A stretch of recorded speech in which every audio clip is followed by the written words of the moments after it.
Buenos días, jóvenes, ¿cómo están? Por favor, escriban para cerciorarme que se escucha bien.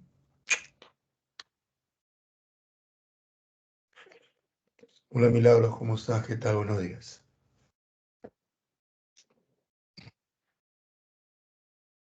Gracias, Milagros. ¿Qué tal? ¿Cómo van, chicos? Vamos a hacer hoy día. En clase estamos haciendo la Guerra Fría por décadas, si se han dado cuenta. La semana pasada vimos la década del 50. Nos faltó cerrar la década del 50 con la Revolución Cubana. Hoy hacemos 60 y 70.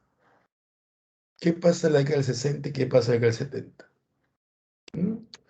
Pero quiero comenzar con un video que va a consolidar una idea. Hola, Teresita.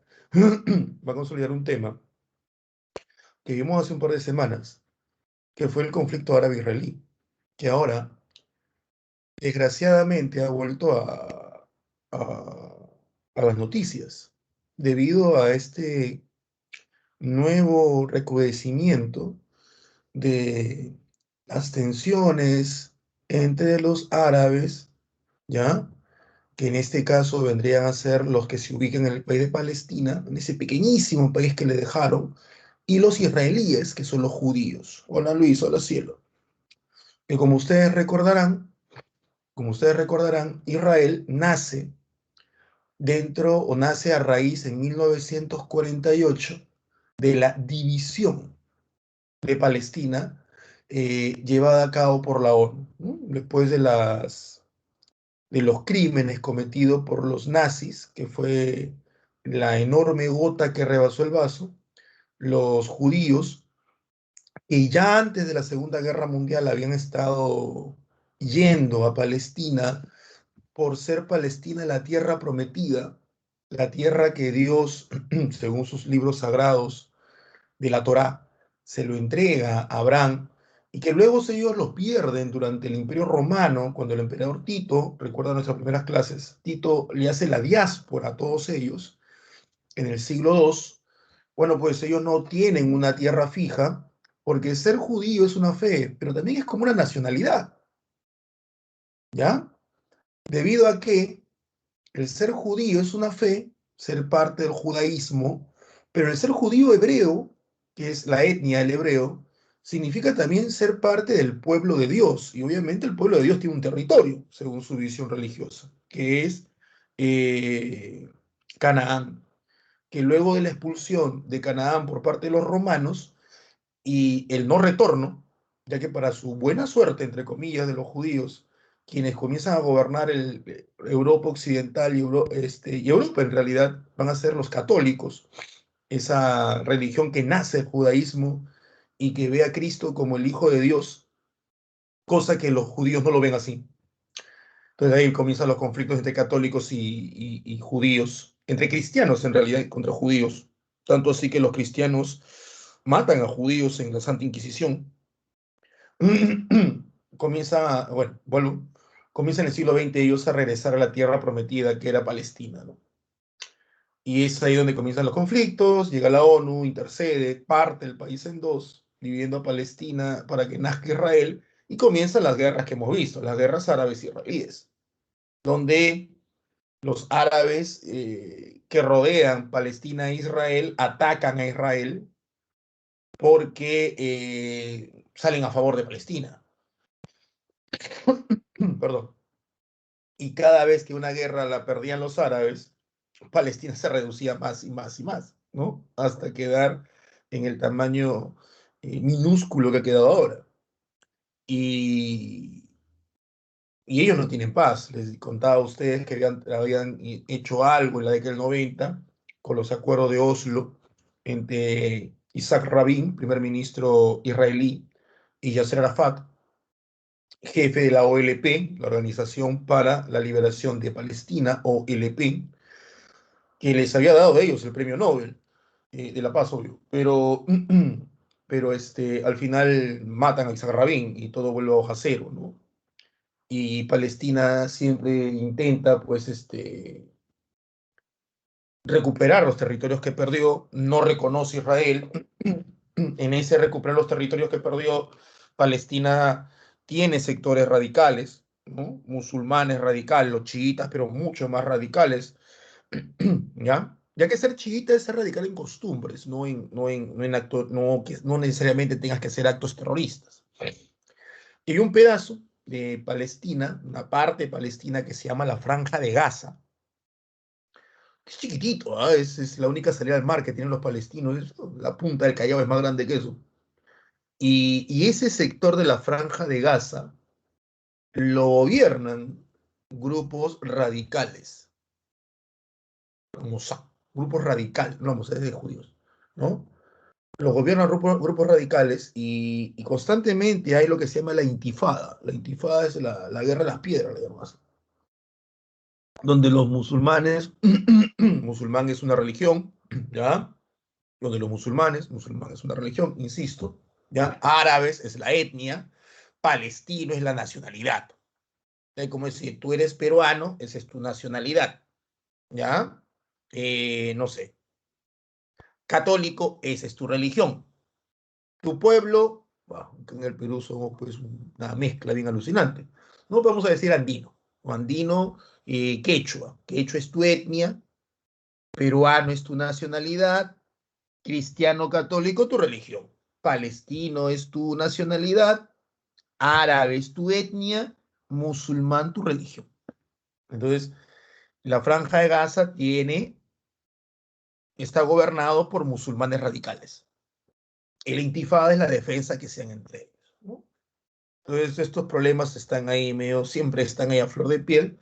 Y lo último que ha estallado, pues ha sido a raíz de una ceremonia que hacen los judíos, donde ellos se pasean con su bandera de manera media provocativa, ¿no? Por barrios palestinos que están dentro que ellos dominan, que los judíos dominan. Y como que esto ya les habían dicho, ¿no? Y controla a tu gente, se van a meter, están que provocan, y la cosa está media sensible porque ya va a comenzar el Ramadán. Y el Ramadán es la fiesta de los musulmanes, es cuando recuerdan ellos ¿cómo se llama? La huida de Mahoma, es su fiesta importante de ellos, ¿no? Va a comenzar el Ramadán y lo que es peor, nosotros los palestinos vivimos dentro de algunas zonas judías y ustedes no nos dejan ir a nuestras mezquitas. O sea, es una ceremonia sumamente importante para nosotros y no nos dejas ir a nuestras mezquitas. Y encima que no nos dejas ir a la mezquita, vas a venir y te vas a pasear con tu bandera, vas a hacerme todo el espectáculo. Y bueno, fuera que caminaran pues en una marcha, no, sino que provocan, o sea, calma a tu gente, ¿no? Y el gobierno judío, pues, entró por uno y le salió por el otro, ¿no? Peor que hay problemas territoriales también ahí. O sea, los judíos dicen, cualquier judío que diga, este es mi territorio y me muestre papeles antes del 48, es suyo. Porque un pepino se vive un musulmán, es suyo. Y los musulmanes dicen, ah, mira tú. Y si yo te muestro un papel donde demuestro que ese territorio es mío antes del 48, ¿qué pasa? ¿Y qué dice el gobierno judío? No, no, eso es para judíos, no. Ustedes no. O sea, das una ley que solo beneficia a tu gente y no me beneficia a mí. O sea, que él puede mostrar que ese territorio es suyo del 47. Yo te muestro que el mío es del 10. ¿Qué? No, pídele a la. No me digas nada. Y ahí comienzan las tensiones y ha estallado, ¿no? Entonces es complicado, es complicado. ¿No? Hola Jesús, hola Juan, hola Eileen, hola José, hola. Y no es decir que los judíos sean malos, ¿ah? No, porque ya la gente comienza, eh, al final le voy a pasar el video mejor, al final. Ya la gente comienza pues a utilizar el racismo, ¿no? Como les dije en algún momento, ¿no? La ignorancia no es peligrosa. La ignorancia, si seguimos a Sócrates, es necesaria, pero es necesaria y no es peligrosa siempre y cuando aceptemos, como dicen los psicólogos, demos el primer paso de que somos ignorantes y que queremos aprender, que queremos leer, que queremos escuchar. Y una vez que tengamos una cantidad interesante, aceptable de información, puedo arriesgarme a dar una opinión. Como diría Mao, como dijo Mao, solo opina aquel que ha leído. Pero no, aquí es, leí dos memes, vi un TikTok, ya tengo una idea clara, todos los judíos son malos. Voy a hacer mi meme de que los judíos no han aprendido de lo que les pasó y generalizas. Los judíos, los judíos, los judíos, los judíos, y te sale ese pequeño nazi que vive en ti, ¿no? Y te sale, ahí te sale. Hoy en el Perú no se ve muy fuerte esta situación porque vemos por noticias, pero estamos más involucrados en la campaña electoral, ¿no? Estamos más involucrados en nuestra lucha civil e histórica a través del Facebook, el Instagram y el Twitter, de terruquear a todo aquel que vote por Castillo o tontear y decirle estúpido y corrupto a todo aquel que vote por Keiko, ¿no? O sea, estamos en esa lucha intelectual, ¿no es así? Mucho más importante para nuestro país, ¿no? Donde obviamente la gente que terruquea a Castillo ha estudiado historia del Perú, sabe lo que pasamos en los 80, no solamente lo que se acuerda, tiene un conocimiento básico sobre ello y por lo tanto pues tiene la capacidad de opinar y todo aquello pues que dice que Keiko es una corrupta de primera, se ha leído todos los informes, ha leído mínimo unos 3 o 4 libros que salió acerca de su familia, y bueno, pues tiene todos los datos bien claros, ¿no? O solamente punto, ¿no? Pero si vamos a opinar solamente porque escuché a Philly Butter decir una cosa o escuché después a Nicolás Lucas decir otra, o sea, la ignorancia es peligrosa cuando es atrevida. Ahí es peligrosa, cuando es atrevida. Cuando el ignorante no acepta su ignorancia y encima opina todavía. En serio. Ahí uno dice, ¿cómo uno no nació en Esparta, caramba? ¿No? Ahí es, ¿no? Y te llenan de publicaciones los Facebook y que hace que la gente sea más todavía. Entonces, pero este problema que ha pasado que está pasando, no ha pasado, está pasando, es complicado. Los grandes filósofos decían que la aristocracia debía ser de la inteligencia, y cuando hablan de la inteligencia hablan del conocimiento. Todos los proyectos, como hemos estudiado, ya cierro esta larguísima introducción, todos los proyectos que hemos estudiado sobre democracia se basan en la educación, todos, todos. El socialismo se basa en la educación, la democracia se basa en la educación, todos. Pero bueno, ¿qué podemos hacer? Vamos a hablar de Fidel, vamos a hablar un poquito de Fidel, ahora que tanto lo están mencionando, ¿no? Vamos a hablar de Fidel. ¿Qué debemos saber sobre Fidel Castro? ¿No?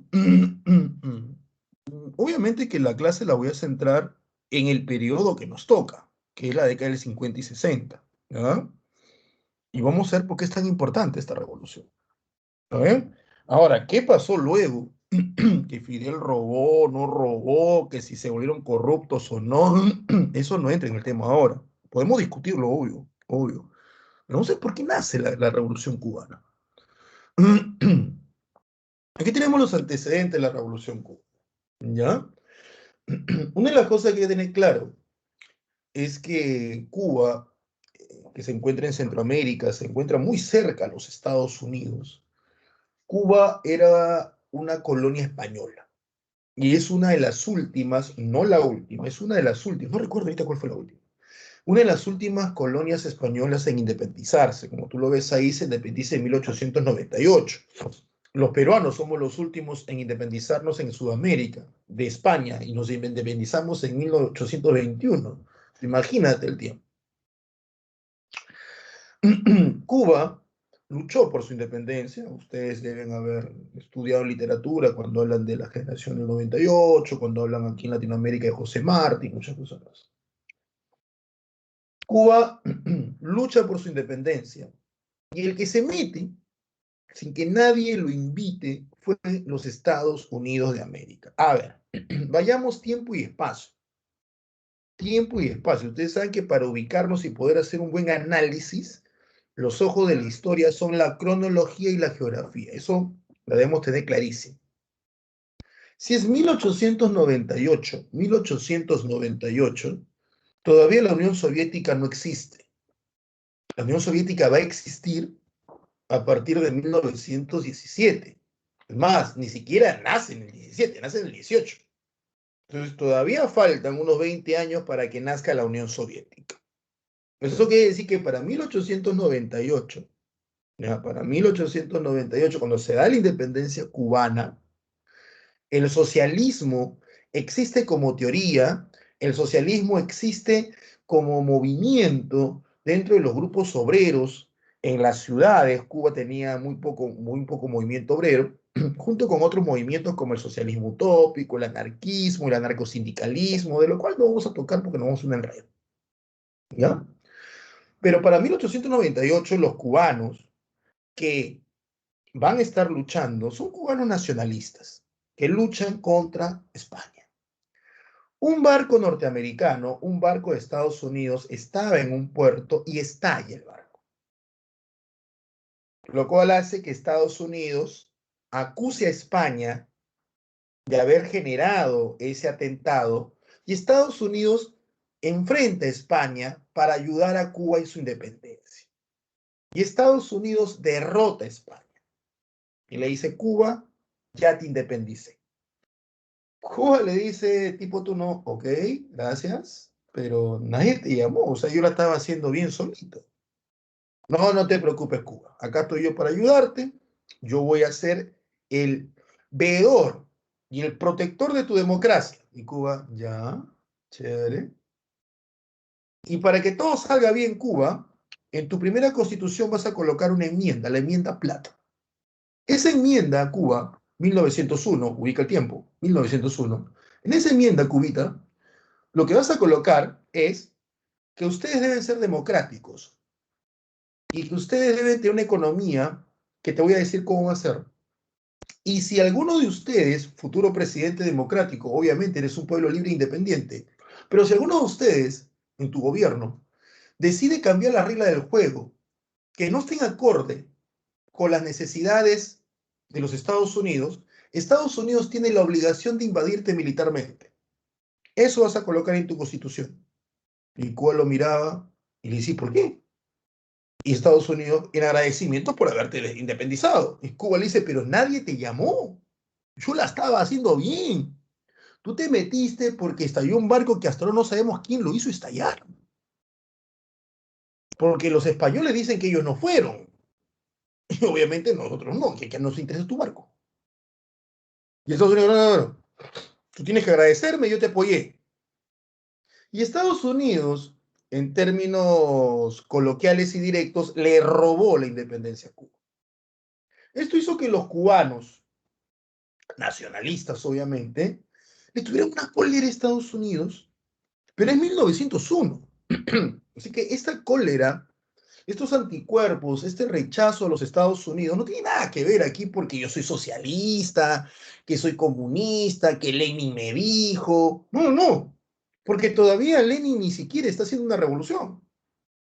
Entonces, el rechazo cubano a Estados Unidos originalmente parte no por ideas socialistas, parte por ideas nacionalistas, porque los cubanos consideran nacionalistas que Estados Unidos le robó la independencia y que encima se ha colocado reemplazando a España.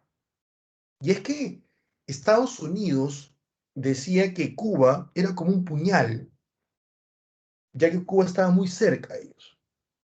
Y que en un ideario, una lógica que tenían los gringos, ellos, la enmienda no dura mucho tiempo, la retiran, demasiado rochosa, pero de todos modos el sentimiento nacionalista y por ende en contra de Cuba, en contra de Estados Unidos era muy fuerte en Cuba, es como en el Perú, ¿no? El Perú, una cuestión de historia y cómo nos han narrado la historia, nuestro sentimiento nacionalista, todo aquel que se jacte nacionalista en el Perú, va a tener, de cajón, va a tener anticuerpos de cajón, eso es, olvídate, eso es indivisible. ¿no? Si tú te jactas de ser nacionalista, tienes anticuerpos con los chilenos. Nosotros no nos importa que nos golee Brasil, que nos meta 50 goles Argentina, eso no interesa. Chile no puede ser, ¿no? Y Chile también, pues que a veces nos ha dado motivos, ¿no? Que el suspiro a la limeña, que el pisco, que el ceviche, también pues, se ha ganado sus anticuerpos, ¿no? Pero es así. Entonces, en el caso de Cuba era fuerte contra Estados Unidos. En 1940 entra al poder el presidente Fulgencio Batista, ¿no? Es un presidente de corte militar. No la hizo mal, ¿ah? No la hizo, tampoco fue el presidente más grande de Cuba, pero no la hizo mal. Es un gobierno decente, gobierno decente. Termina su mandato, si la memoria no me falla, fueron 5 años, del 40 al 45. Termina su mandato, Batista, y se va a Estados Unidos. Se va a los Estados Unidos, Batista, ¿ya? Y en los Estados Unidos, Batista va a tener contacto con los empresarios norteamericanos de la década del finales de los 40, los empresarios que decían, oye, ¿sabes qué?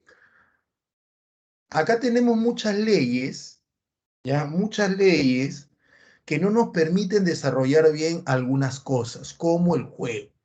Los estadounidenses, no te olvides, sus orígenes han sido, pues, peregrinos, han sido cristianos radicales, ¿no? Cristianos protestantes.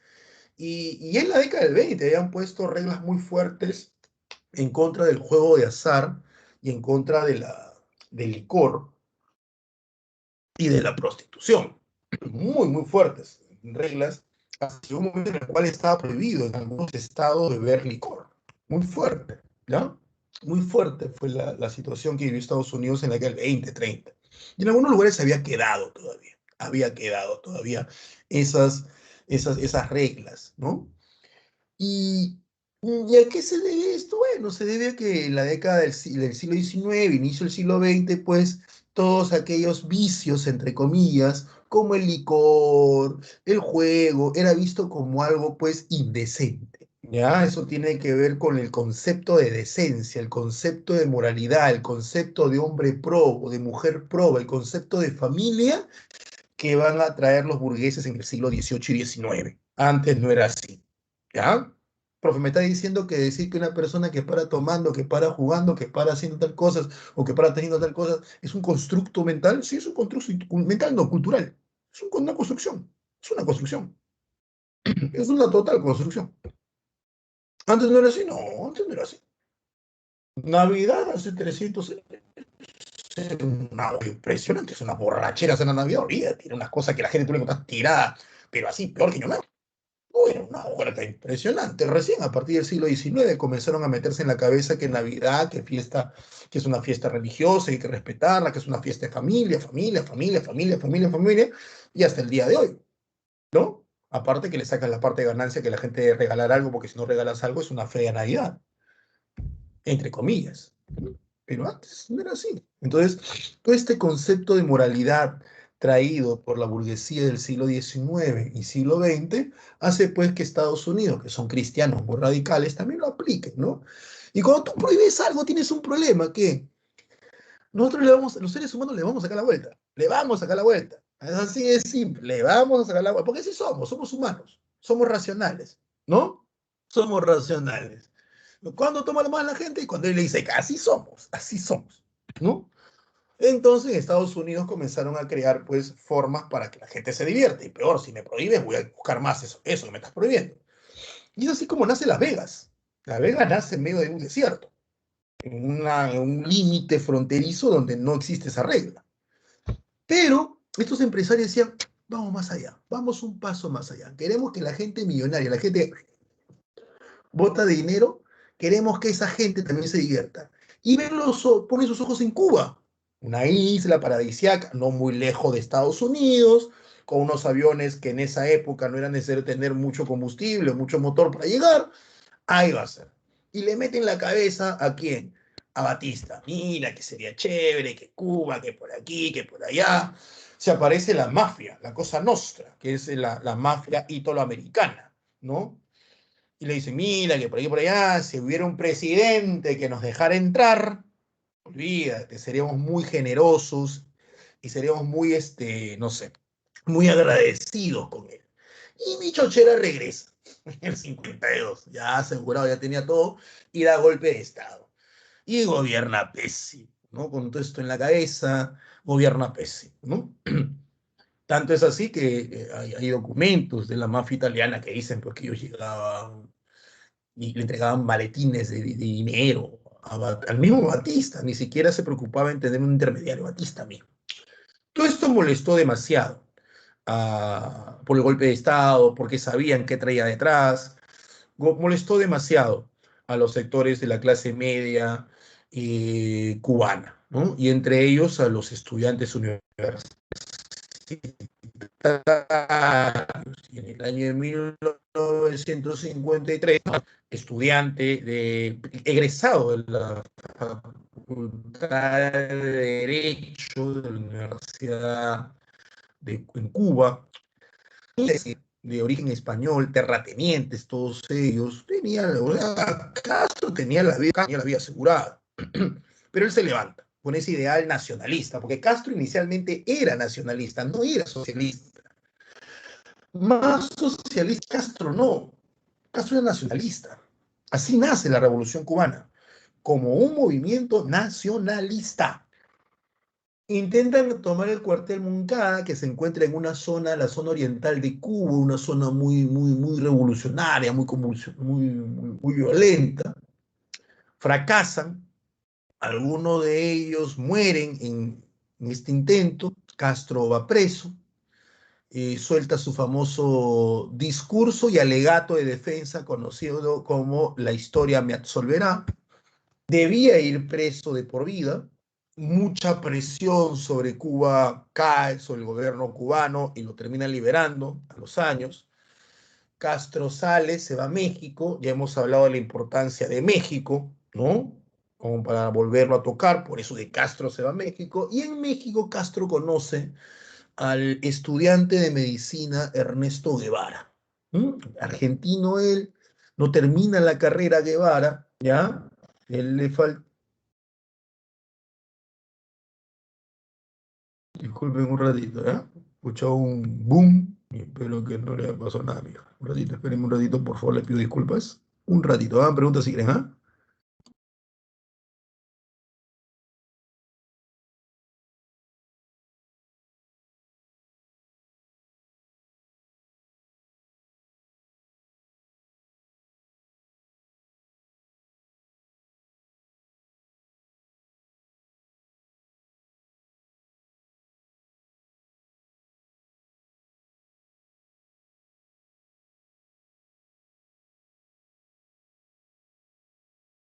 Listo, chicos, gracias, gracias. A ver, criterio de autoridad, bla, bla, listo. Gracias, chicos, gracias por la comprensión. No escuché un pum y tú con mi hija acá y dije, qué rara forma de bajar de la cama de tener. No, no era ella, está tranquilita. A ver, sigamos. Perdón la pausa que hice.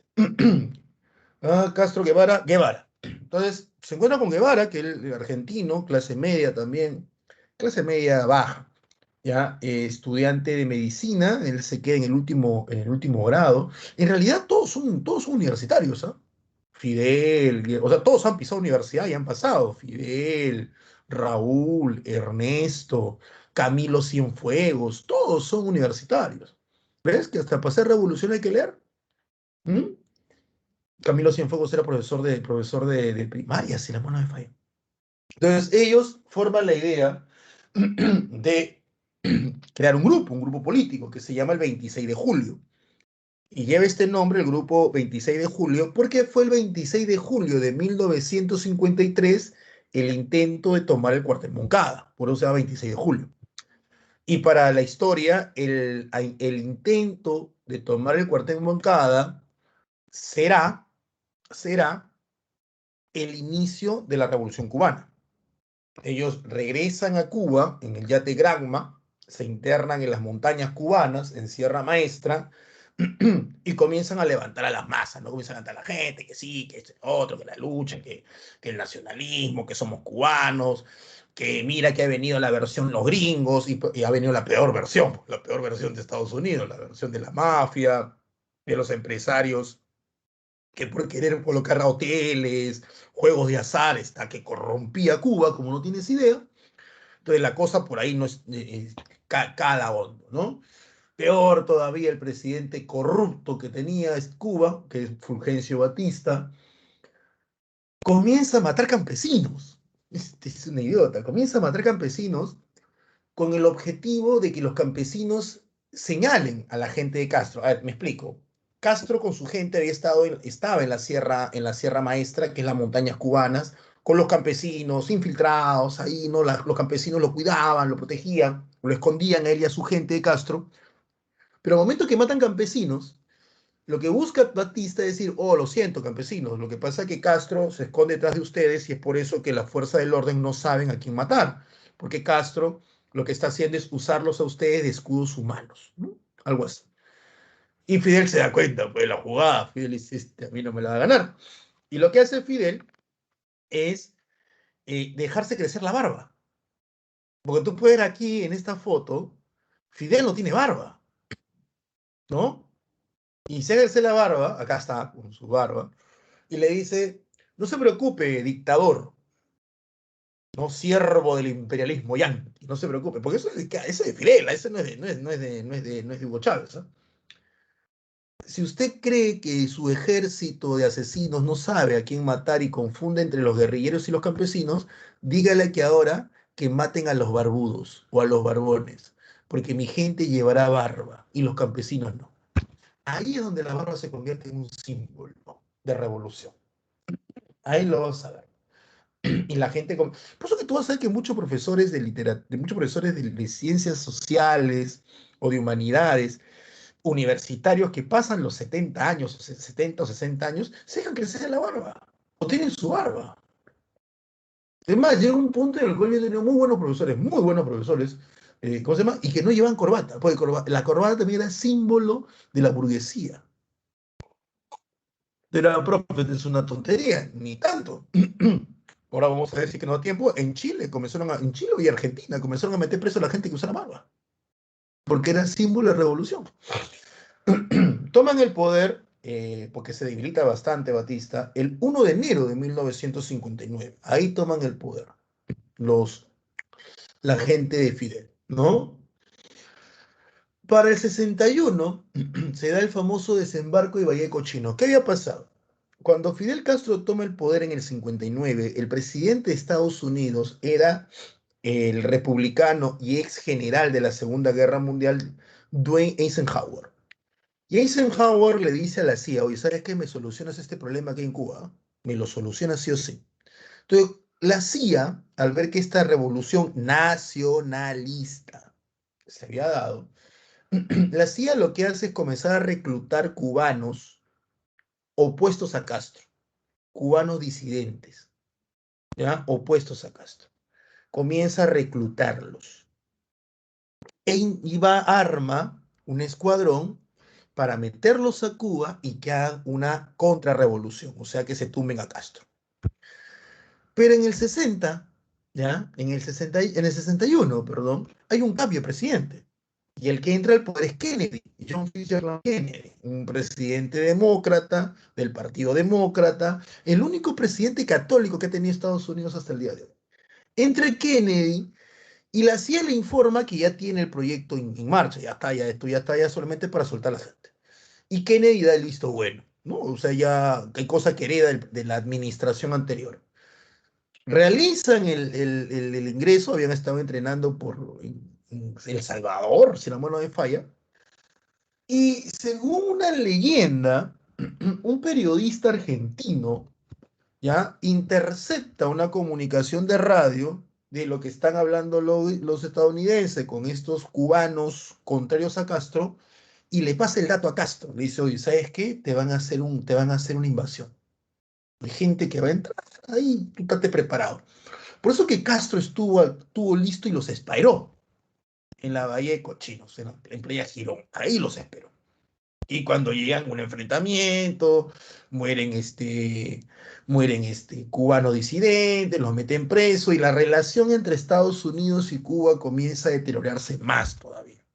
Porque no olvidemos, era una revolución nacionalista. Es ahí donde Castro se da cuenta de que no solamente pues se ha metido a sacar a empresas corruptas, ¿no? Estadounidenses de su isla y retornar la integridad, la moralidad de su isla, sino que pues se ha atrevido a darle una bofetada a Estados Unidos. Es 1961, estamos en plena Guerra Fría. Estados Unidos era la potencia más importante de esta zona en la década del 60, en la década de los dorados años 60 de Estados Unidos, y Estados Unidos no iba a dejar pues que le hagan eso. Es ahí donde Raúl Castro, perdón, Ernesto Guevara le dicen, tenemos que negociar con la Unión Soviética, no nos queda otra. O sea, estamos en un conflicto de dos gigantes y nosotros nos hemos atrevido a escupirle la cara a uno, que no somos una isla. O sea, vienen y nos meten un pisotón y quedamos. Tenemos que asociarnos con el otro, pero manteniendo nuestra independencia. Y comienzan las negociaciones y coqueteos con la Unión Soviética, que en ese momento estaba siendo gobernado por Nikita Khrushchev. Y es ahí como Cuba, con una revolución inicialmente nacionalista, comienza a transitar muy rápidamente al socialismo. Al socialismo. No te quiero decir que Fidel no sea socialista desde el inicio. O sea, obvio, el tipo pisó universidad de la década del 50, cuando estuvo en universidad, está todo eso de moda, ¿no? El socialismo cubano, perdón, el socialismo moscovita, que era de la Unión Soviética, el socialismo pequinés, que era el de China, que se estaba forjando. No te olvides que en el 49 es la Revolución China. Pero Castro no hace la revolución inicialmente enarbolando la bandera socialista, no, él lo hace por nacionalismo. Y después, cuando realiza todas estas acciones contra Estados Unidos, él se va al bando del socialismo porque las condiciones de ese momento, Guerra Fría, así lo requieren, ¿no? Y luego tenemos esto, ¿no? La famosa crisis de los misiles, de la cual ya hemos hablado. Mm, vamos a ver un poquito más. Aquí. Vamos con la carrera espacial. Dejamos Castro un rato, que lo voy a retomar más tarde. Vamos con la carrera espacial. La carrera espacial fue pues esa parte de la Guerra Fría, donde, como te dije, se enfrentan en todos los aspectos, menos el aspecto militar, y uno de los aspectos fue el científico. No cabe la menor duda que la carrera espacial la termina ganando la Unión Soviética, eso que no te quepa la menor duda. El primer satélite que sale del espacio es ruso, el Sputnik. El primer ser vivo que sale del espacio es rusa, la perrita Laika, en el Sputnik 2. La pobre muere en el espacio porque no podía regresar, pero ahí lo tienes. El primer astronauta, el primer hombre que sale al espacio, el primer hombre que sale al espacio, el primer ser humano en el espacio es Yuri Gagarin, que es ruso, ¿no? Muere muy joven, muere en una prueba, luego una prueba de unos aviones, ¿ya? Yuri Gagarin. Acá en el Perú se hizo famoso porque hay un hotel que se llama Yuri Gagarin. Y tú dirás, profe, ¿a nosotros qué nos interesa que usted conozca esos hoteles? No, es que su publicidad está colocada en la carretera central.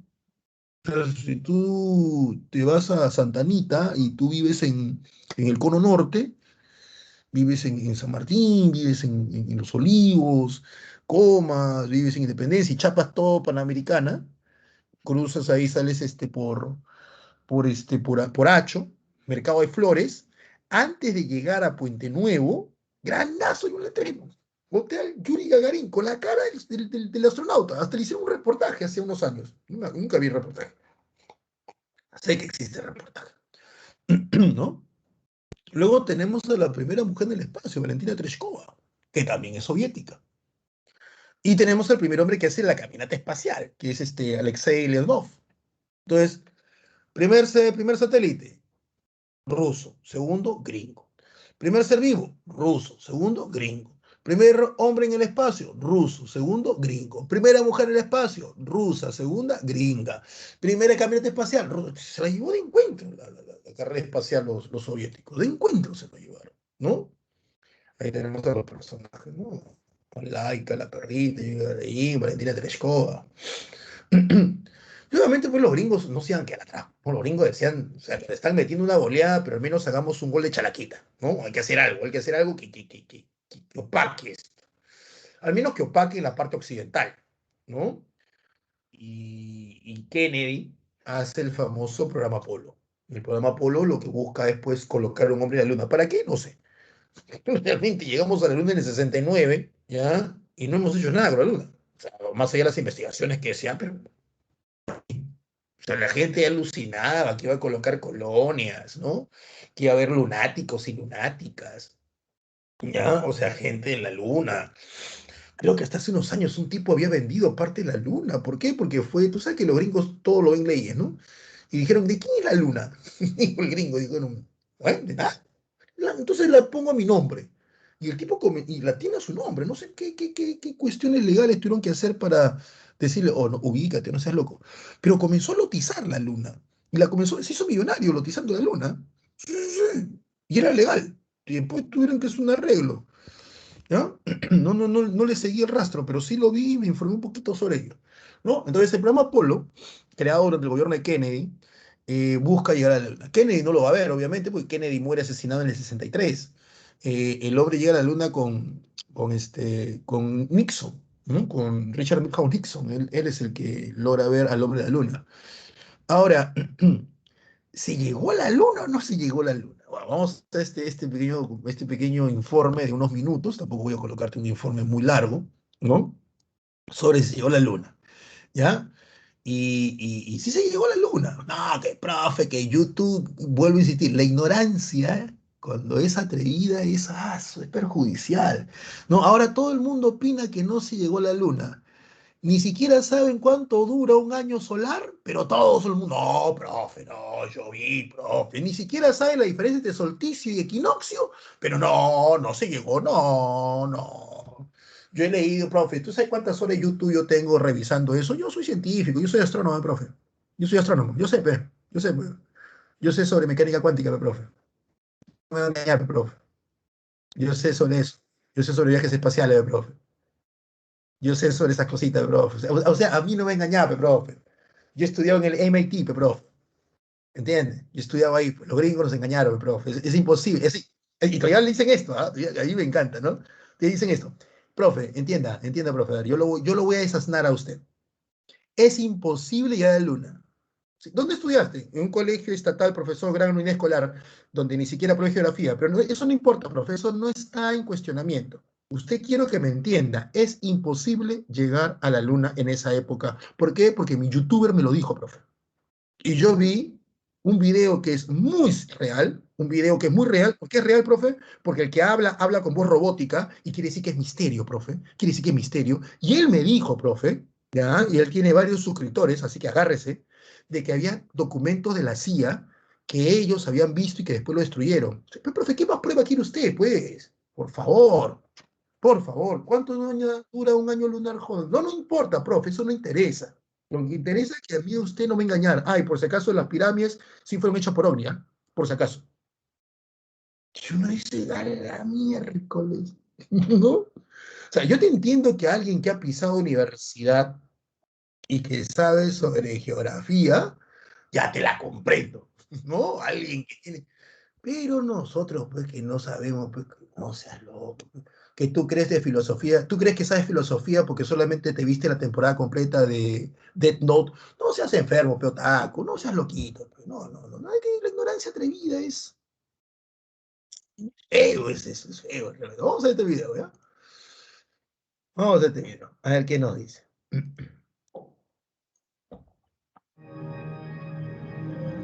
Este 20 de julio se cumplen 50 años desde que el hombre pisó la Luna por primera vez en 1969, logrando uno de los hitos más trascendentales de la historia. La transmisión del alunizaje dio la vuelta al mundo y fue seguida por millones de personas. Pero hay quienes insisten en que el hombre nunca llegó a la Luna. Dicen que la tecnología de la NASA en los 60 no estaba lo suficientemente desarrollada como para lograr un alunizaje. Otros apoloescépticos insisten en que todo fue un montaje del gobierno de Estados Unidos para lograr la victoria de la carrera espacial, que en aquel entonces iba ganando la Unión Soviética. Vamos a hablar de las teorías conspirativas que dicen que la hazaña del Apolo 11 nunca pasó y de cómo la ciencia las desmiente. 3, 2, 1, 0. Liftoff. We have a liftoff. Una de las teorías más populares gira en torno al hecho de que la bandera estadounidense que pone Neil Armstrong en la Luna parece moverse. Hay quienes se preguntan, ¿y esto cómo puede ser? Porque no hay viento en la Luna. Según Michael Rich, profesor de astronomía de la Universidad de California, la ciencia tiene la respuesta. La bandera se arrugó por la fuerza con la que los astronautas la plantaron en el suelo lunar y se quedó con esta forma porque la fuerza de gravedad en la Luna es 6 veces menor que en la Tierra, así que la bandera se ve con pliegues. Pero lo cierto es que no está ondeando. Vamos a analizarlo con imágenes. En esta primera foto vemos cómo Buzz Aldrin saluda a la bandera durante el paseo lunar. Aquí se ven los dedos de la mano derecha de Aldrin a la altura del casco. En esta segunda imagen, tomada pocos segundos después, Aldrin ya había bajado la mano derecha. Pero la bandera sigue exactamente igual que en la primera foto, lo que demuestra que no estaba ondeando. Pero concentrémonos en esta imagen.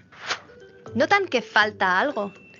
Muchos se preguntan por qué no se ven las estrellas en esta foto. Si hacemos un breve repaso de la historia, vamos a encontrarnos con que esta es una característica común de las fotografías del espacio, donde el contraste entre la luz y la oscuridad es bastante extremo. ¿Y por qué pasa esto? Brian Coverlane, profesor de astrofísica en el Instituto de Tecnología de Rochester, explica que la superficie de la Luna refleja la luz del Sol y por eso aparece muy brillante en las fotos.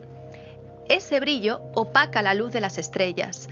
Por eso, en la foto del Apolo 11 no vemos las estrellas. La cámara no puede captarlas porque su luz es demasiado débil. Otro elemento que ha levantado dudas y teorías sobre la autenticidad del viaje a la Luna es la famosa huella de Buzz Aldrin. Como en la Luna no hay humedad, los escépticos dicen que en este suelo seco no es posible dejar huellas, pero esto también tiene una explicación científica. El suelo lunar está cubierto por una capa de rocas y de polvo a la que los expertos llaman regolito. Según Mark Robinson, un profesor de la Universidad Estatal de Arizona, la capa superior del regolito es un polvo muy fino que se condensa muy fácilmente, por lo que sí se marcan las huellas. Robinson también dice que el hecho de que no haya viento en la Luna hace que las huellas queden marcadas durante mucho tiempo. Es más, la NASA ha publicado una serie de imágenes tomadas por la sonda lunar Reconnaissance Orbiter, que ha estado orbitando alrededor de la Luna desde 2009 y ha capturado las huellas que dejaron las misiones Apolo. Dentro de las fotos tomadas por esta sonda lunar, hay una del Apolo 11 en la que se pueden ver las marcas del histórico lugar del primer alunizaje.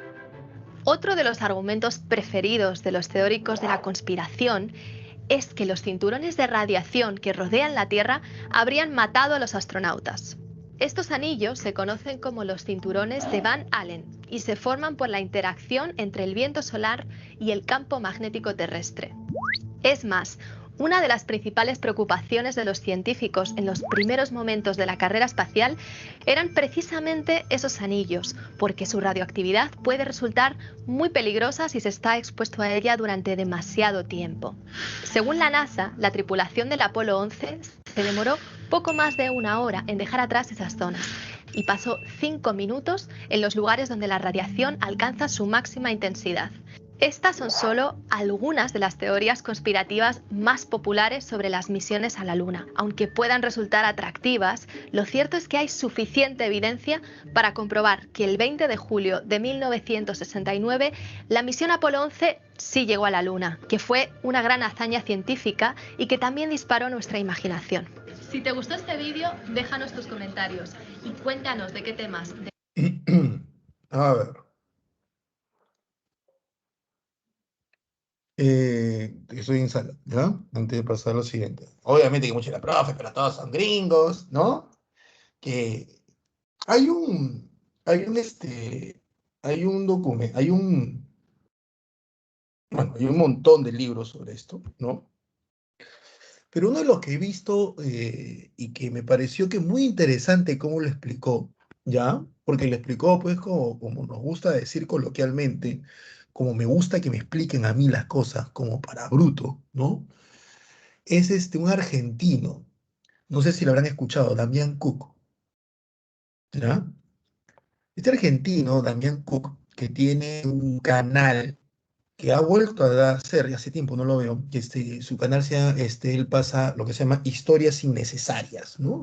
Principalmente sobre crímenes en Argentina. Muy interesante el tipo, ¿ah? El chico explica muy bien, es muy fácil. Hay algunos que que me parece que no están, no comparto con él su opinión, pero lo cual no quiere decir que no me parece muy interesante.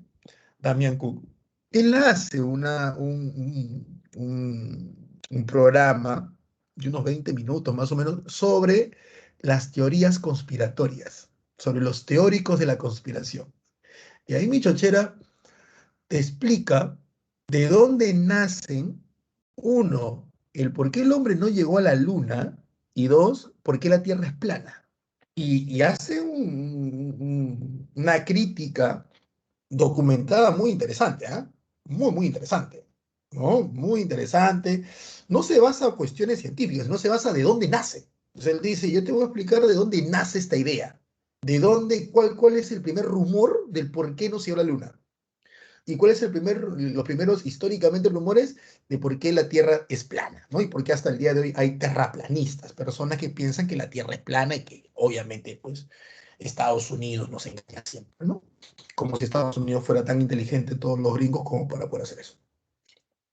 Una vez un gringo dijo eso, me parece muy interesante, dijo, a todos nos achacan a nosotros, sí, hemos hecho daño, mucho daño, pero tampoco tan genios no somos como para pensar tantas cosas, ¿viste? O sea, hay cosas que a veces nosotros decimos, tanta estima nos tienen a nosotros, tan genios nos creen como para haber hecho todas estas cosas, no, o sea, hay cosas que realmente han aparecido en la historia y que nos ha beneficiado, ojo, nos ha beneficiado, dijo este político, de hecho, pero créannos, no somos tan inteligentes como para haber planificado todo eso.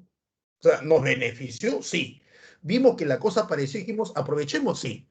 Pero que nosotros lo generamos, no, o sea, tan inteligentes no somos, ¿ya? Pero es bueno que la gente piense que todo lo hacemos nosotros, de esa manera no se meten con nosotros y nos tienen miedo, ¿no? Y es verdad, ¿no? Es verdad. Pero bueno, sigamos. El escándalo Watergate. El escándalo Watergate. ¿Qué es esto? Suena.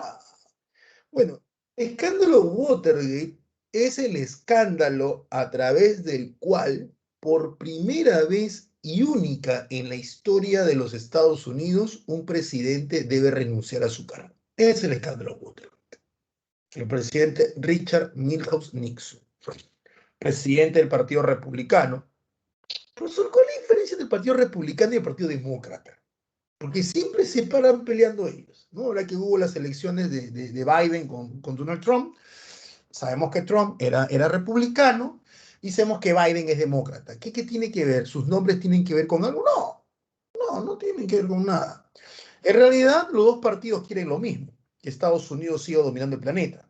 Ahora, ¿cómo lo quieren? Es distinto. Ahí está la diferencia. La diferencia está en la forma, no en el fondo. ¿Ya? El Partido Republicano, a partir de mediados del siglo XX, se le considera mucho más conservador que el Partido Demócrata. El Partido Demócrata se le considera mucho más liberal. ¿Ya? Ahorita te explico cómo. ¿Está bien? Es curioso porque el Partido Republicano era considerado más liberal en el siglo XIX que el demócrata. A los republicanos le dicen los elefantes, a los demócratas le dicen los burros. ¿Ya? El Partido Republicano, pues, si hay ley para portar armas, republicanos, cerrado, cerrado, ¿no? El club del rifle, eso que dicen pues que Estados Unidos que debes tener tu metralleta, ese republicano, cerrado, esos son, ¿no? Leyes para, no sé, controlar ciertas cuestiones como el aborto, para controlarlo, que realmente no se den muchas libertades, penas de muerte, ¿no? No dan muchas leyes a favor de republicanos, cerrado. Los demócratas son más liberales. Los demócratas, no, sí, déjalo que aborte, sí, déjalo, dale ley, pero que se case con un gato, no hay problema. Esos son los liberales, ¿no? Eh, pero al final quieren lo mismo, igual te van a hacer la guerra, igual te van a hacer la guerra, no tengas ningún problema. Los demócratas piensan más en su control mundial, o sea, ambos quieren mantener su posición como país hegemónico en el planeta, obvio, pero los demócratas piensan más en cómo lo ven hacia afuera. Es por ello que los demócratas en las últimas décadas han hecho más guerras hacia afuera. Los republicanos, como son conservadores, están más metidos en esta idea de que el norteamericano promedio, cómo somos nosotros. Por eso que están mucho más metidos en lo que le pasa en casa. Si te das cuenta, Trump no hizo muchas guerras hacia afuera. Creo que no hizo ninguna, si la memoria me falla, ¿no? Y él se preocupa más en Estados Unidos para el estadounidense, ¿no? Entonces, ese mensaje mucho más, llamaríamos nacionalista, tienen los republicanos, mucho más nacionalista que los demócratas, ¿ya? Nixon compite por las elecciones en el 61 por el Partido Republicano y lo compite contra Kennedy. Y Kennedy le gana las elecciones.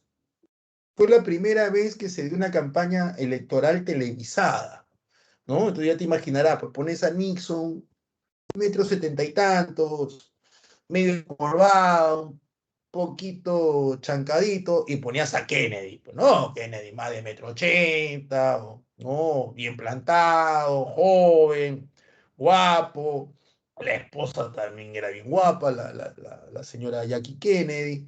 Entonces, muchos dicen que aparte de que ya habían tenido dos periodos presidenciales con un republicano, que era Eisenhower, también el impacto mediático, ¿no? También el impacto mediático de ver a Kennedy. ¿Qué oportunidad de decir que votaron porque era guapo?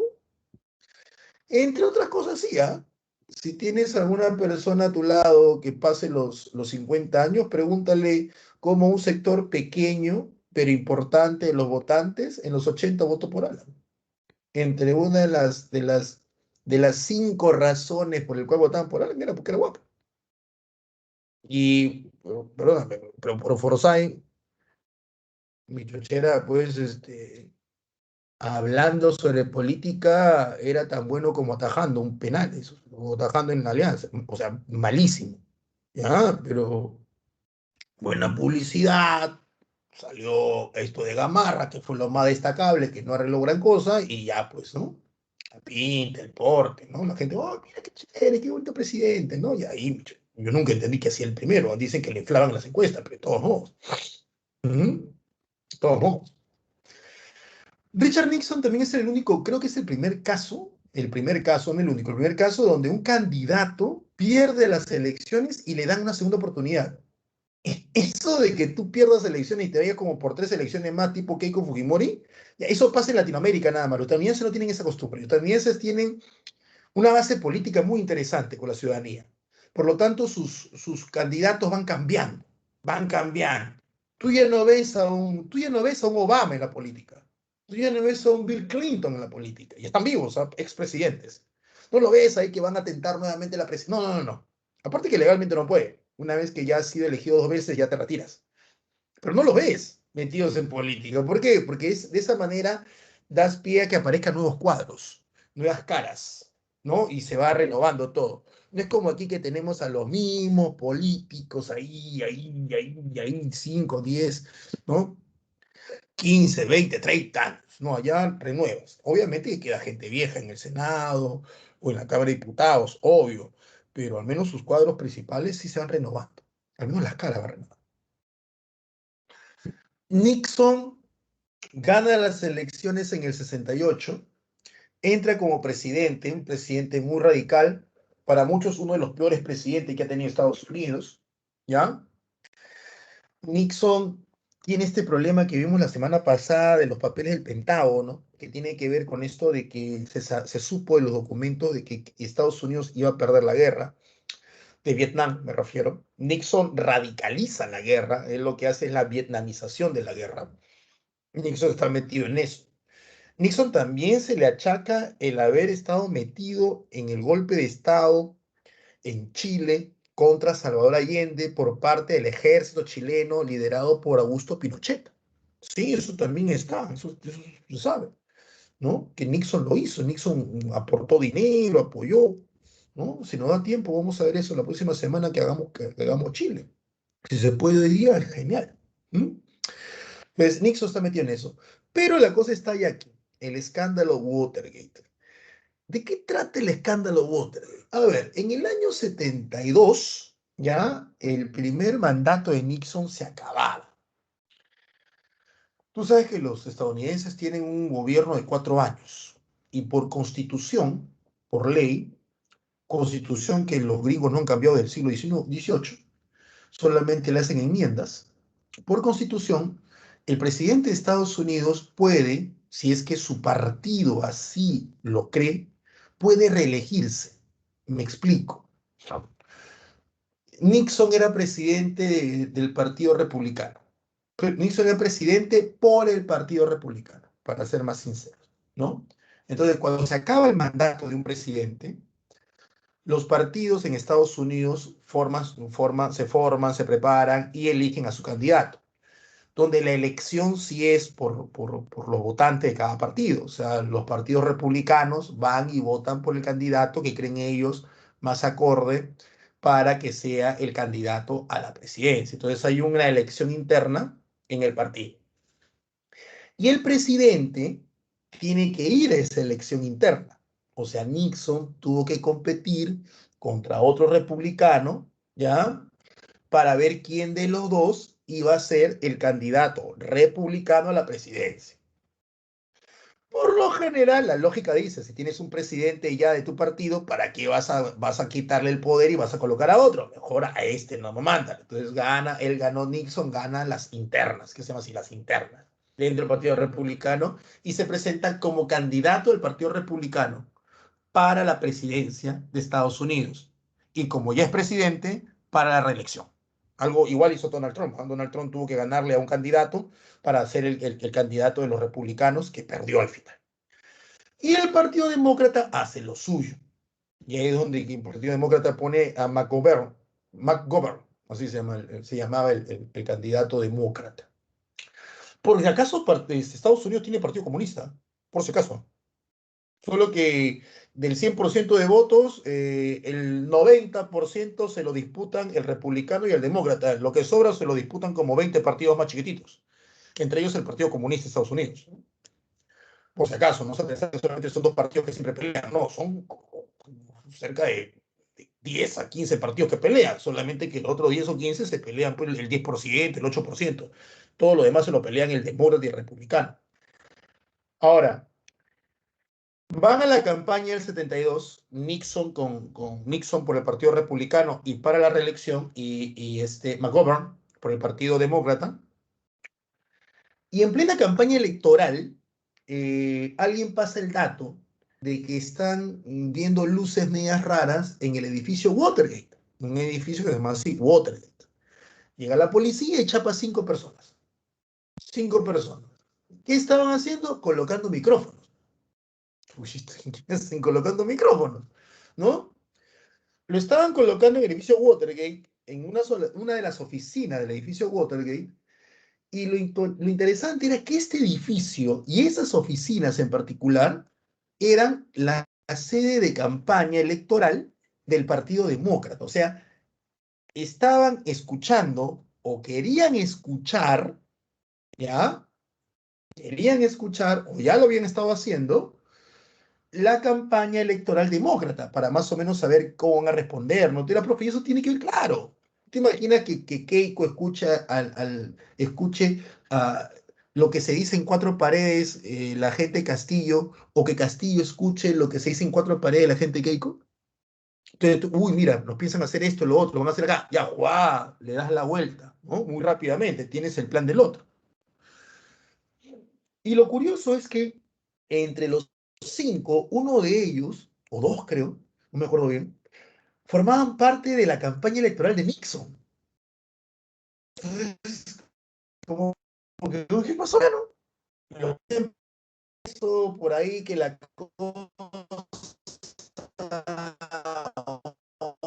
ya quedó, ¿no? Como un pequeño escándalo, que mira, que esto y lo otro, pero ya no, ahí quedó. ¿Ya? Ahí quedó porque no había muchas pruebas. Y en eso, Nixon sale elegido. En eso, dos periodistas del Washington, periódico de Estados Unidos, el Washington Post, periódico de Washington, ¿no? Que ya había develado, ya se había vuelto famoso este periódico por sacar los papeles del Pentágono, estos documentos que decían que la guerra estaba perdida y que al final lleva a Nixon a retirar a Estados Unidos de la guerra. comienza una serie de publicaciones sobre este caso. Y no solamente sobre cinco personas tomadas presas, sino que comienzan a sacar datos. Y datos, y datos, y datos, y datos, y olvídate, la cosa se vuelve muy fuerte. La pregunta era, ¿y esto cómo saben tanto? Porque estaban sacando información clasificada. Y se sabe, pues, que ellos tenían un informante dentro del gobierno estadounidense. No se supo bien quién era. ¿Ya? Olvídate, le decían a ellos, hoy tienes que decir o no.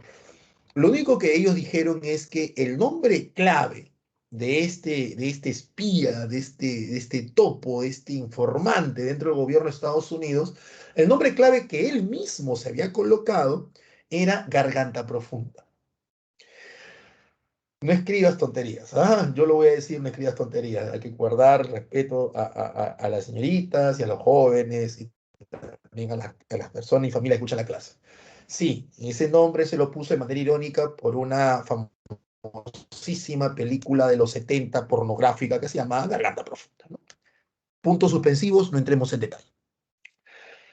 Entonces la pregunta es, ¿quién diablos era Garganta Profunda? Los periodistas dijeron que nunca lo iban a hacer. Ellos dijeron, solamente lo vamos a decir si es que él se muere o él nos autoriza a decir, o que él salga de escena. Y allá en Estados Unidos, pues que la tercera, cuarta enmienda te impide hablar si es que no quieres. ¿Ya? Entonces los gringos la tienen bien clara en ese sentido. Y la información salió, que comenzaron a caer gente de la CIA, gente del FBI, y todo comenzaba a apuntar a Nixon. Oye, ¿tú sabías algo o no? Porque al final de esta elección tú ganaste. Y Nixon decía loco, hasta que alguien dijo, hay una cosa, que la oficina oval, que es la oficina del presidente de Estados Unidos, tiene cintas magnetofónicas desde la época de Kennedy. Kennedy puso cintas magnetofónicas, que una vez que tú comienzas a hablar, esa cinta se activa. Si Nixon sabía o no sabía, él debió reunirse en esa oficina, que nos pase las cintas magnetofónicas para analizarlas. Y Nixon se cerró, no dijo nada. Hasta el tribunal llegó esto. Y el tribunal dijo, pasen las cintas. Y tú sabes que son poderes independientes, que te gusta o no te gusta, Estados Unidos es una democracia. Y Nixon manda las cintas. Y la cinta llega, y hay una cinta donde dice, bueno, más o menos, y Nixon dice, ya, ¿y cómo va la campaña? Y un tipo dice, ah, sí, presidente, le quería decir esto, la campaña, ya logramos lo que, y se borra la cinta por 15 minutos. Según Nixon, hubo un problema. Se borró la cinta justo cuando iban a hablar sobre el caso. Y vuelve a activarse, ah, ya, todo arreglado, ya, chévere. Entonces el jurado, que allá el Tribunal Supremo y tanta cosa más que tienen los gringos es bien fuerte, allá los jueces sí son bien respetados, no como acá. ¿Ya? Allá para ser juez tienes que ser uno de los primeros de tu clase dentro de la universidad. O sea, no es que tú fuiste el que con la justa aprobó derecho y vas a ser juez. No. Allá para ser juez tienes que ser una persona muy docta en derecho. O al menos del gran tribunal. Y acusan a Nixon y a su vicepresidente de intervenir y de poner trabas en la investigación. Ya la cosa estaba fuera de control. Le hacen esto que le hicieron se me dio la palabra en inglés, que le hicieron a Donald Trump, que el Congreso sale a intervenir y Nixon tuvo que renunciar. No le quedó otra. Nixon renunció. Es el único presidente hasta el día de hoy que renuncia a su cargo. Nixon renuncia, entra el otro vicepresidente que es Gerald Ford. Nixon debía ir a juicio y Gerald Ford, utilizando su poder presidencial, el perdón presidencial a Nixon, para que Nixon no pase por la vergüenza de sentarse en un jurado. Y así es como Nixon no va a un jurado, porque el presidente lo perdona. Era Gerald Ford, ¿no? Es el escándalo Watergate. A raíz de este escándalo Watergate, este es Garganta Profunda, él es Garganta Profunda. Al final, él, en los últimos años de vida, sale, se mira el nombre del tipo. Él era el segundo al mando del FBI. Lo que pasa es que el FBI está dirigido por Edgar Hoover, el gran secretario, el gran director del FBI, famosísimo, y él era su segundo al mando. Cuando Hoover muere, él debió ser el primero. Y Nixon pone a uno de los suyos. Y eso le molestó mucho a él. Y peor, que Nixon quería encontrar toda la información que Hoover había recopilado, porque Hoover tenía agarrado del cuello a todos los presidentes, porque Hoover, olvídate, Hoover era como la Magali, ¿ya? Pero a nivel político.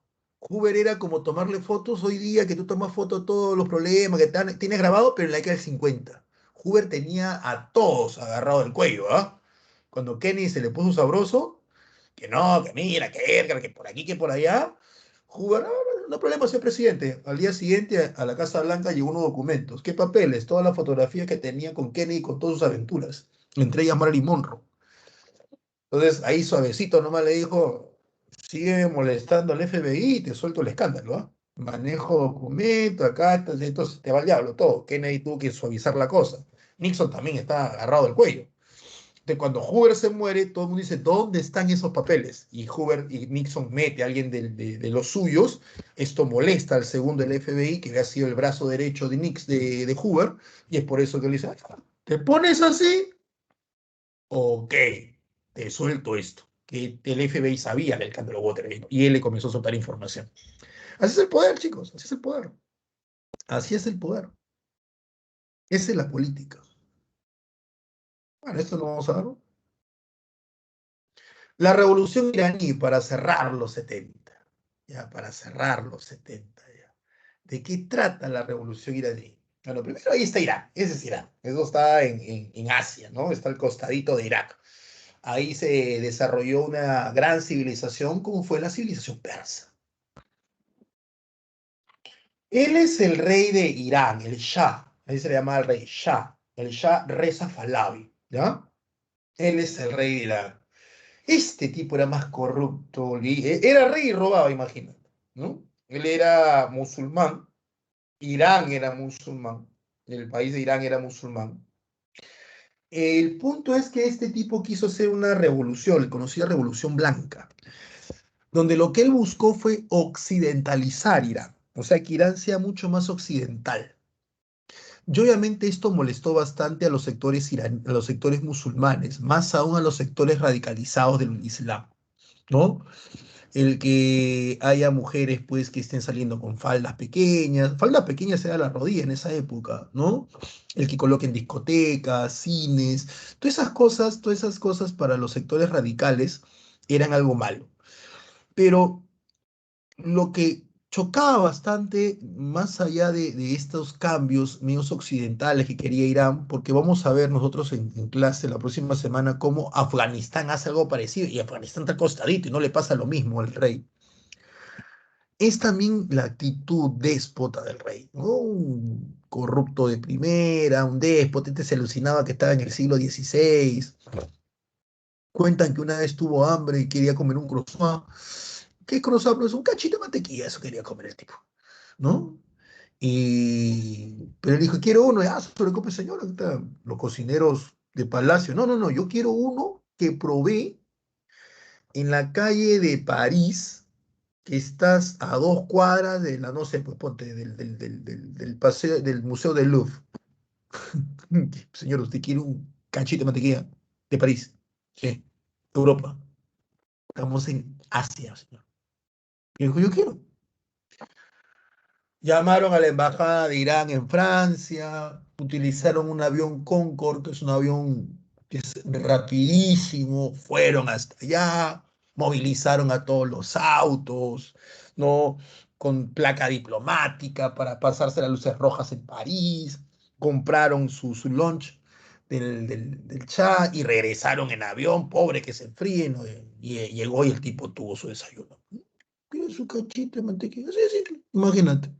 Imagínate. ¿Mm? Tu flaco no te compra el pollo a la brasa en la esquina y tú le pides un cuartito de pollo nada más. Ni siquiera le pides, le sugieres, oye, ese pollo se ve rico, ¿no? Y ni eso te compra. Acá me chochera pide un cachito de mantequilla de Francia. Entonces, todo esto molesto. ¿Ya? Y acá tienes al famoso ayatolá Rudolf Khomeini. El ayatolá, que es un ayatolá, es un cargo dentro de la religión islámica, él va a movilizar a, a los grupos radicales musulmanes en contra del Shah, ¿no? Y vamos a tener una guerra entre el Shah Reza Pahlavi y los grupos islámicos, ¿no? Va a ser muy fuerte.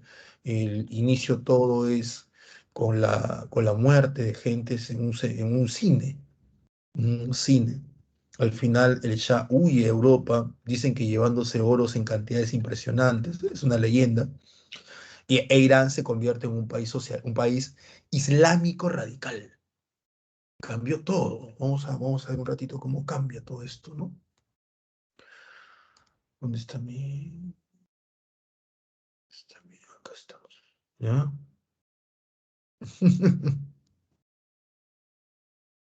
Lo atraparon, señor su cachito. Déjeme buscar aquí. eh,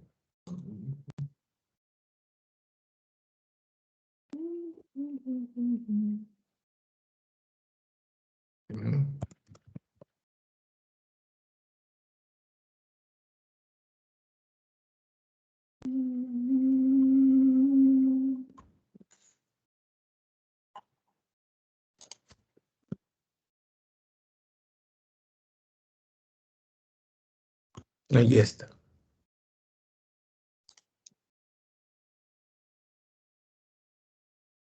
Así se vestían las mujeres de Irán antes de la revolución. Y así se visten después. No, así fueron obligadas a vestirse, ¿no? Mujeres iraníes antes, después. ¿Ves? Entonces fue un cambio. Porque para los iraníes, ¿cómo es posible? Y que la ley islámica, que por aquí, que por allá, ¿no? Entonces fue un cambio bien fuerte. Bien, bien fuerte.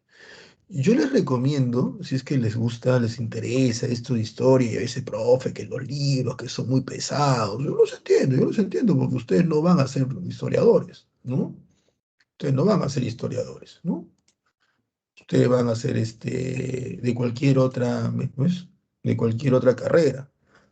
¿Estamos de acuerdo? Pero yo les recomiendo lo he visto que hay en YouTube, esta película. Un segundo, ¿ya? Eh,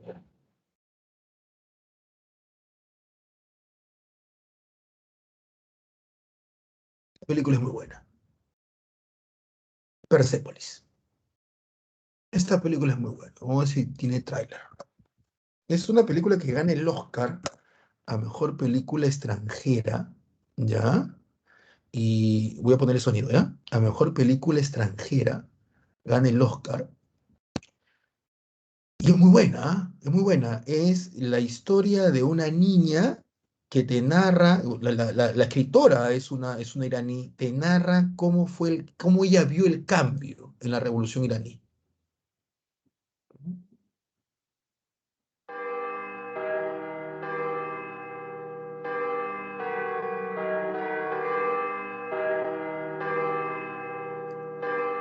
Parce qu'on m'a dit, si tu retournes, je sais pas, ceci et cela vont arriver. Mes liens sont toujours, et resteraient toujours des liens très très profonds. Nous sommes en train de vivre un moment historique. Les chers partis. Le chat, abat-le. Au lit, tout de suite. Marge, ce n'est pas un comportement digne d'une future prophète. Mais mon Dieu. Tous ensemble de marcher vers la démocratie. Nous aurons enfin une société faite de justice et de liberté. Le peuple a voté démocratiquement à 99,99% pour la République islamique. Le voile est synonyme de liberté. Sortez tout en rang. Plus vite. رجلت لأنه carte à jouer. Ça, qu'est-ce que c'est? Michael Jackson? Ça fait 20 ans que je travaille pour ce pays.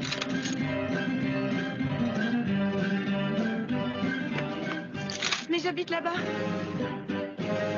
Notre nouveau gouvernement a été instauré. Nous n'avons plus de prisonniers politiques. Comment osez-vous nous mentir comme ça?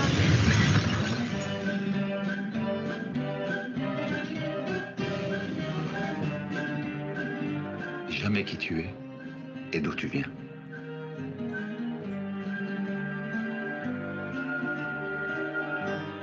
T'as vu une révolution et une guerre. Ah ouais? Waouh. Balèze.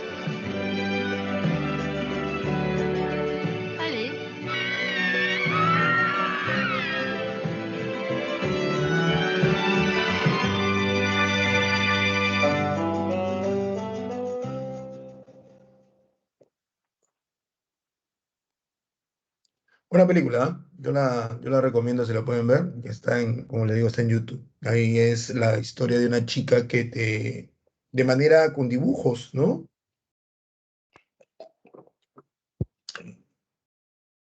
Es buena la película, Persepolis. No, en Irán estaba prohibido escuchar Julio Iglesias, ¿ya?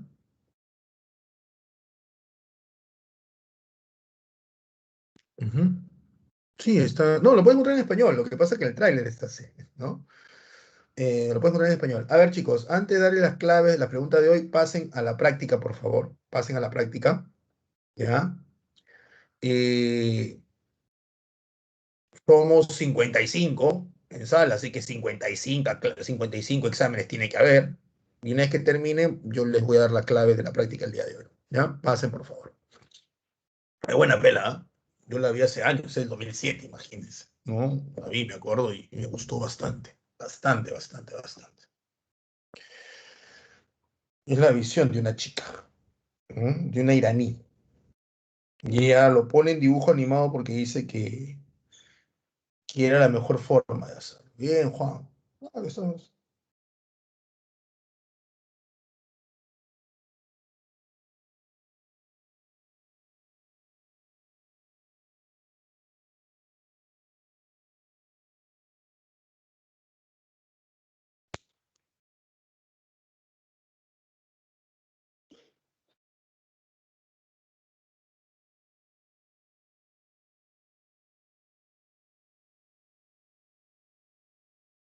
Todavía no se vayan, ¿ah? No, la Revolución Cubana hemos dado lo importante, Juan, ¿no? Lo que pasa es que la próxima semana que cierro la década del 80 y ahí cierro con ello, eh, y en 90 vamos a hablar, voy a volver a tocar a Cuba. ¿Por qué? Porque voy a hablar más específicamente de Latinoamérica. Como en los 80 tenemos que hablar de la guerra de las Malvinas, ¿no? Entonces voy a hacer pequeño análisis y en ello te voy a nuevamente a mencionar la importancia, pero ya la importancia hacia afuera que tuvo la Revolución Cubana para la década, para la generación de jóvenes de los 60 y 70, ¿ya? Ahí vamos a ver esa importancia que tuvieron ellos. ¿Está bien? Sí, sí, sí, muy jóvenes. Fidel Castro tuvo una importancia muy interesante en aquel 60 y 70, una generación muy buena.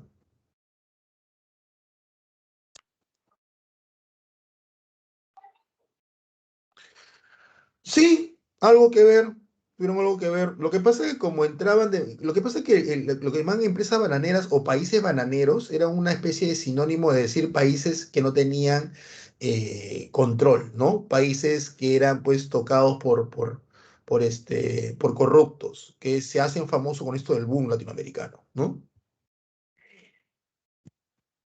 A ver,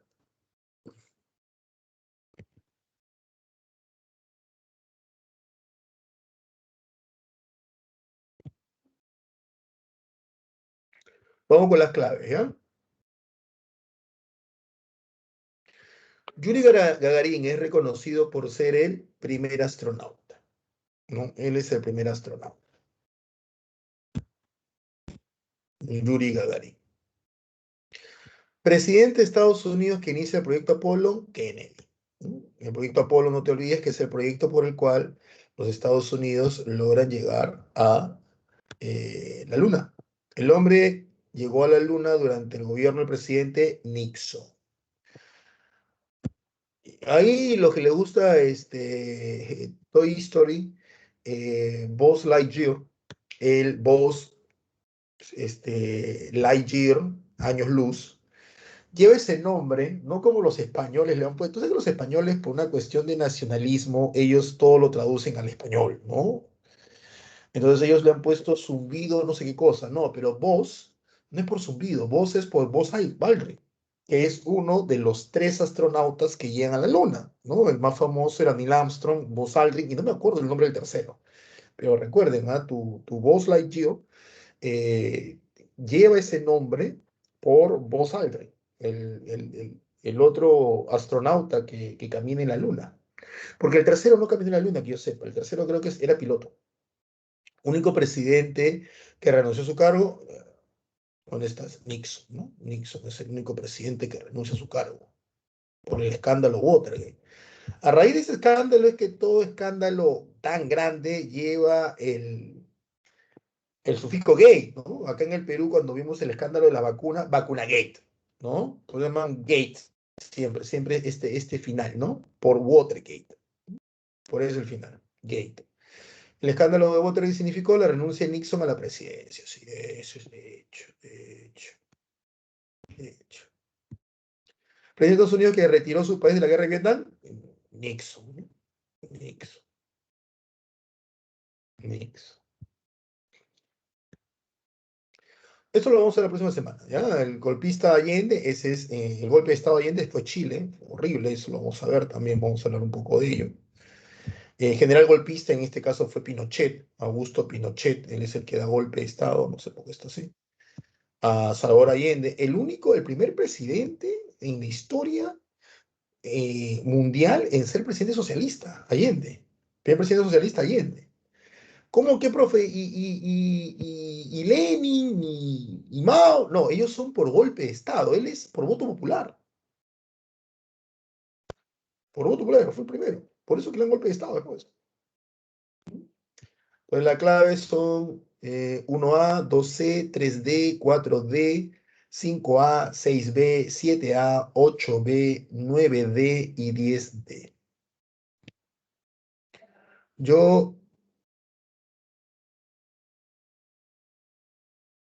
Yo le recomiendo. ¿Quién era Sorgi? Película para que vean el fin de semana sobre este caso. A ver, vamos a ver. Pelas. Para el fin de semana. ¿Ya?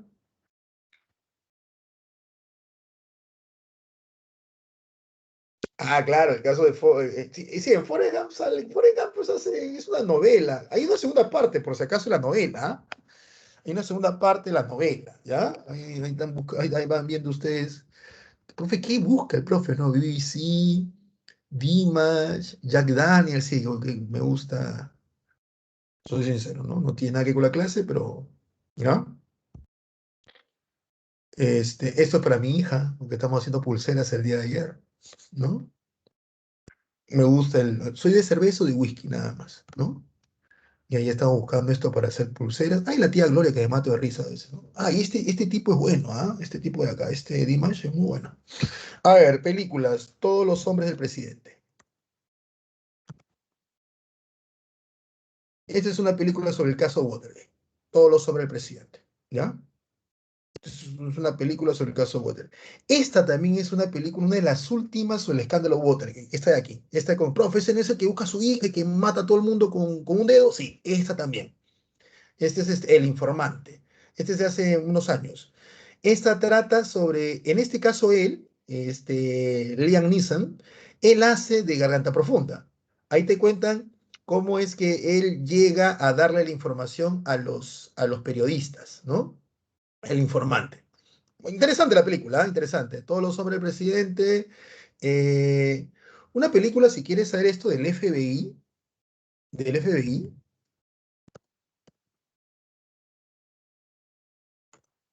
esta es buena película.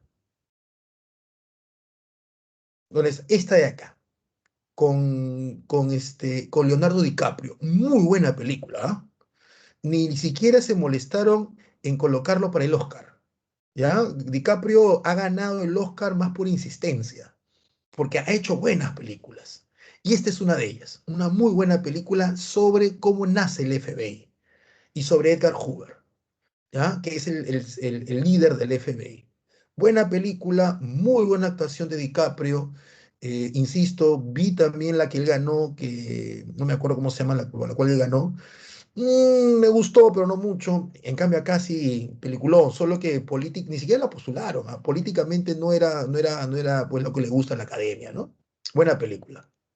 Los hombres presidente, no me acuerdo otra más. Películas sobre Watergate. Yo he visto algunas.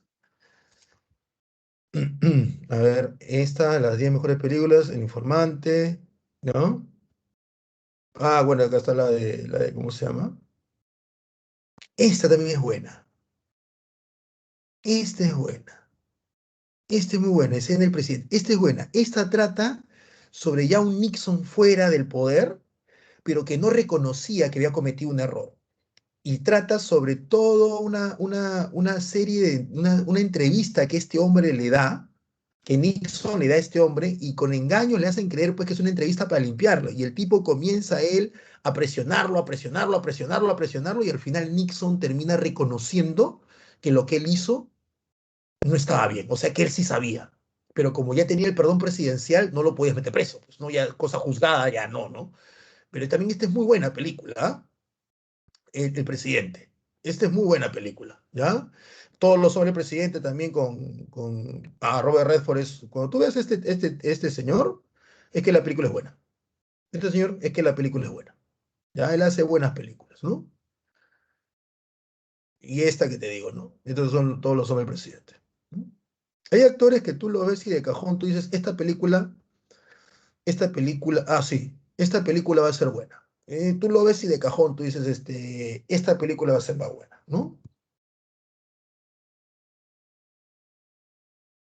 Y otro actor que también que tú dices, esta película es buena es déjame ver, se me fue.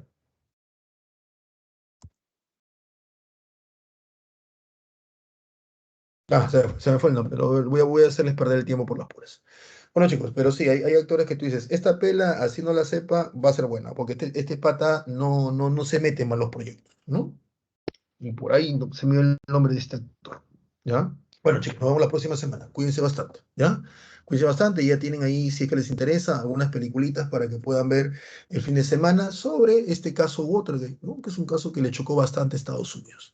Hasta la próxima, cuídense. Nos estamos viendo. Chau.